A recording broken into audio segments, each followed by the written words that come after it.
நாம் எல்லோரும் ஒரு தூய்மையான நோக்கத்தோடு அமர்ந்திருக்கின்றோம்.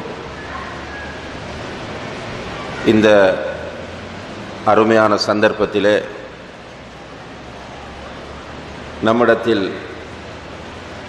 தக்வாவை வளர்த்து கொள்வது எப்படி என்ற தலைப்பில் ஒரு சில முக்கியமான செய்திகளை நினைவுபடுத்தலாம் என்று எண்ணுகின்றேன். கண்ணியத்திற்குரிய சகோதர சகோதரிகளே, ரமலான் மாதம் வருவதற்கு முன்னிருந்தே தக்வா என்ற சொல் அதிகமாக நம்மத்தியிலே பயன்படுத்தப்பட ஆரம்பிக்கப்பட்டுவிடும்.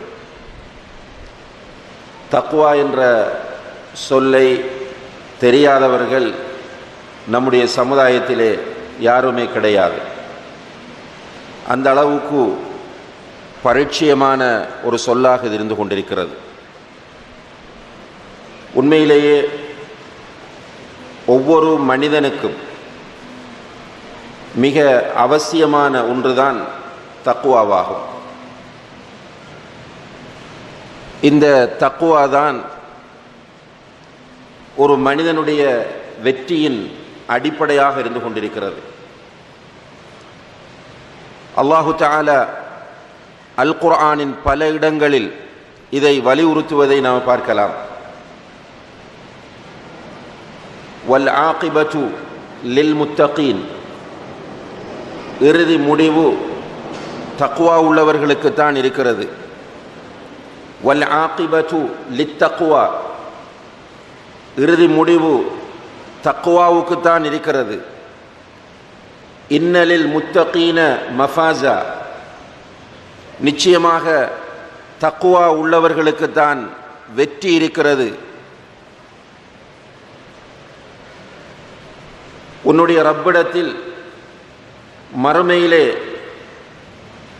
தக்வா உள்ளவர்களுக்குத்தான் வெற்றி இருக்கிறது என்றெல்லாம் அல் குர்ஆன் இந்த தக்வாவினுடைய முக்கியத்துவத்தை வலியுறுத்துவதை நாம் பார்க்கலாம். இந்த உலகத்தில் அல்லாஹ்வினால் அனுப்பப்பட்ட அத்தனை நபிமார்களும் தங்களுடைய சமுதாயத்திற்கு இந்த தக்வாவை வலியுறுத்தக்கூடியவர்களாக இருந்திருக்கிறார்கள். இதை சூரத்து ஷுஆரா என்ற அத்தியாயத்தின் ஆரம்ப பகுதியை நீங்கள் படித்து பார்க்கும்போது அறிந்து கொள்ள முடியும். அல்லாஹு தஆலா அல் குர்ஆனில் இன்னும் ஒரு இடத்திலே சொல்கிறான், வலகத் வஸ்ஸைனா அல்லதீன ஊத்துல் கிதாப மின் கப்லிக்கும் வ இய்யாக்கும் அனித்தகுல்லாஹ்,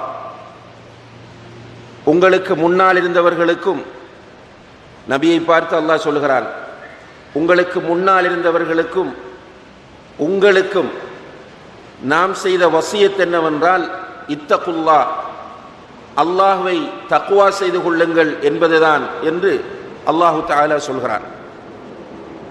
கண்ணியத்திற்குரிய சகோதர சகோதரிகளே, இந்த தக்வா நம்முடைய மறுமை வெற்றியின் அடிப்படையாக இருக்கிற காரணத்தினால்தான் நபிகள் நாயகம் ஸல்லல்லாஹு அலைஹி வஸல்லம் அவர்கள் தன்னுடைய உபதேசங்களை ஆரம்பிக்கும் போது, குறிப்பாக வெள்ளிக்கிழமைகளிலே ஹுத்துபாவை ஆரம்பிக்கும் போது ஹுத்துபத்துல் ஹாஜா என்ற ஒன்றை ஓதுவார்கள். அதிகமான தாயிகள் தங்களுடைய உரையின் ஆரம்பத்தில் அதை குறிப்பிடுவதை நீங்களும் கேட்டிருப்பீர்கள்.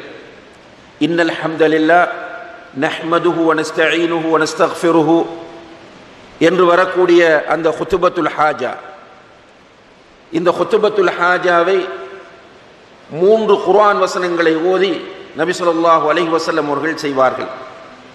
யா அய்யுஹல்லதீன ஆமனு தகுல்லாஹ ஹக்க துகாத்திஹ் வலா தமூதுன்ன இல்லா வ அன்தும் முஸ்லிமூன், ஈமான் கொண்டவர்களே, அல்லாஹ்வை தக்வா செய்ய வேண்டிய சரியான முறையில் நீங்கள் தக்வா செய்து கொள்ளுங்கள். வலா தமூதுன்ன இல்லா வ அன்தும் முஸ்லிமூன், நீங்கள் முஸ்லிம்களாகவே அன்றி மரணிக்க வேண்டாம். இரண்டாவது வசனம், யா அய்யுஹன் நாஸு இத்தகூ ரப்பகுமுல்லதீ ஹலககும் மின் நஃப்ஸின் வாஹிதா, மனிதர்களே உங்களை ஒரே ஆத்மாவிலிருந்து படைத்த உங்களுடைய இரட்சகனை நீங்கள் தக்வா செய்து கொள்ளுங்கள். மூன்றாவது வசனம், யா அய்யுஹல்லதீன ஆமனு இத்தகுல்லாஹ் வகூலு கௌலன் சதீதா, ஈமான் கொண்டவர்களே அல்லாஹுவை தக்வா செய்து கொள்ளுங்கள், தெளிவாக பேசுங்கள் என்ற இந்த மூன்று வசனங்களையும் நபி ஸல்லல்லாஹு அலைஹி வஸல்லம் அவர்கள் ஓதாமல் தன்னுடைய ஹுத்பாக்களை ஆரம்பம் செய்ய மாட்டார்கள். அதனால்தான் உலமாக்கள் ஹுத்பாவினுடைய ஒரு நிபந்தனையாக, வெள்ளிக்கிழமை நிகழ்த்தப்படக்கூடிய ஹுத்பாவினுடைய ஒரு நிபந்தனையாக தக்வாவை வலியுறுத்த வேண்டும் என்று சொல்கிறார்கள்.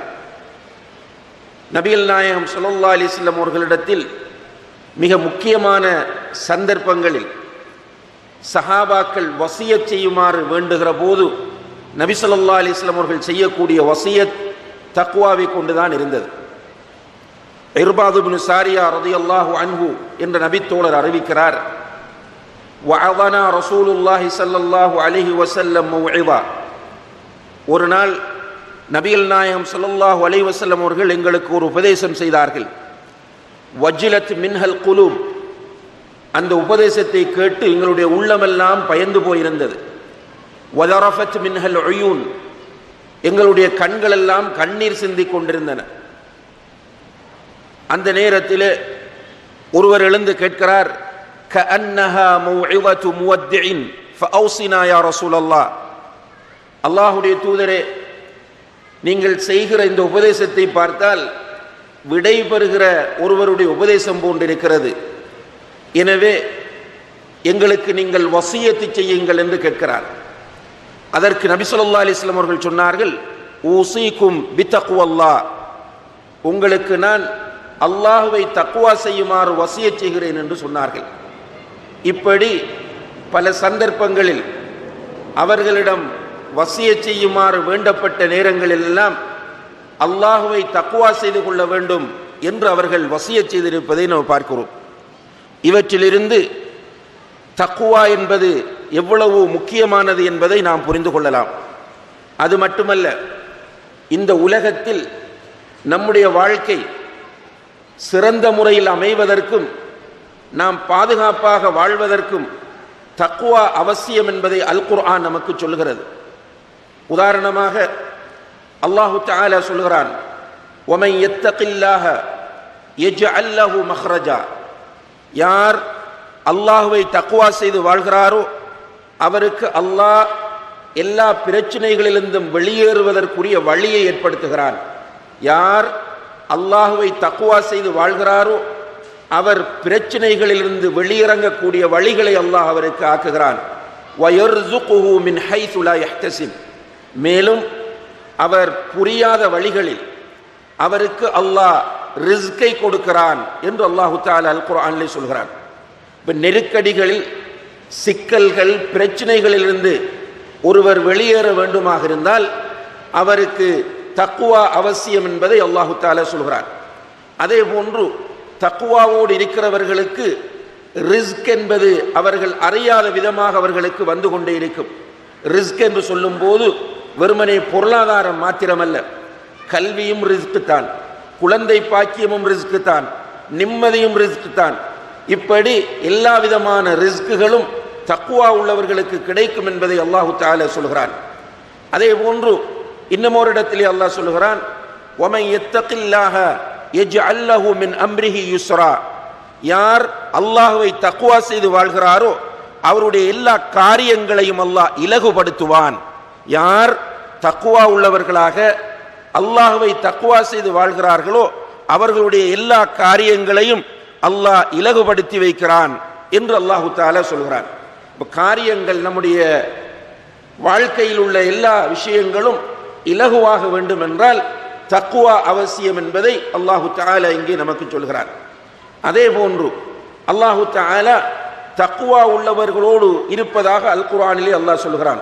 வத்தகுல்லாஹ், அல்லாஹ்வை நீங்கள் தக்வா செய்து கொள்ளுங்கள். வஅலமு அன்னல்லாஹ மஅல் முத்தகீன், அறிந்து கொள்ளுங்கள், நிச்சயமாக அல்லாஹ் தக்வா உள்ள மனிதர்களோடு இருக்கிறான் என்று அல்லாஹு தஆலா